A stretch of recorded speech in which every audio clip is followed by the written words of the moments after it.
Ngayong araw po, October 20, 2025, ang umpisa ng COMELEC Voters Registration para sa BSKE November 2, 2026. Ang katapusan po ng rehistro ay sa May 18, 2026. Ang tanong, tuloy pa ba ang barangay at SK elections sa December 1, 2025? Hello Philippines, I'm Butch Serrano. Welcome to the Fourth Estate. Tuloy pa ba ang barangay at SK elections ngayong darating na Disyembre 2025? Balita lamang po at diretsuhan na. Malabong-malabo na po dahil sa mga sumusunod na pangyayari.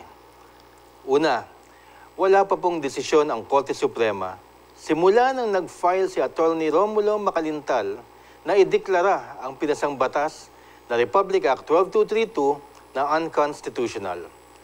Kung wala pang desisyon ng Korte Suprema, ang nananaig na batas ngayon ay ang November 2, 2026 BSKE elections. Pangalawa, walang naganap na filing of Certificate of Candidacy nitong nakaraang October 1 to 7. Kung walang filing ng COC, walang kandidato para sa December 1 BSKE. Pangatlo, tinigil na ng Commission on Elections o ng COMELEC ang paghahanda para sa December 1, 2025 BSKE elections. Ibig sabihin nito, wala na ring calendar of activities na mananaig sa darating na Oktubre hanggang Disyembre. Wala ng election year, wala ng filing, wala ng election period, wala ng gun ban, wala ng COMELEC commitment for honest elections, wala ng premature campaigning period, at wala ng campaign period na naka-schedule. Ang ibig sabihin, wala na. Pang-apat, wala pang nilalabas na temporary restraining order ang Korte Suprema para sabihin na wala munang epekto ang Republic Act 12232 at para maituloy ang BSKE 2025.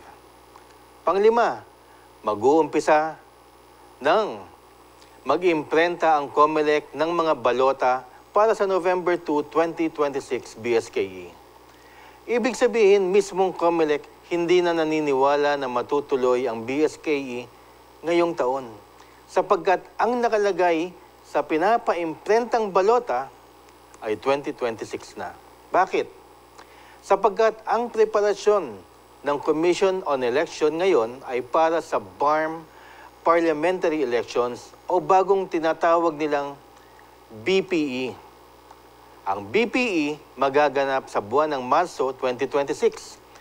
Ibig sabihin ang calendar of activities nito ay lalabas ngayong buwan ng Disyembre o Enero. Kaya tinigil muna preparasyon sa BSKE dahil magkakaroon muna ng BPE ayon na rin sa alituntunin ng Korte Suprema. Pang-anim, dahil sa first quarter of 2026 ang BARM Parliamentary Elections, hindi pwedeng magkaroon ng susunod na eleksyon sa loob ng 5 buwan palugit para sa COMELEC.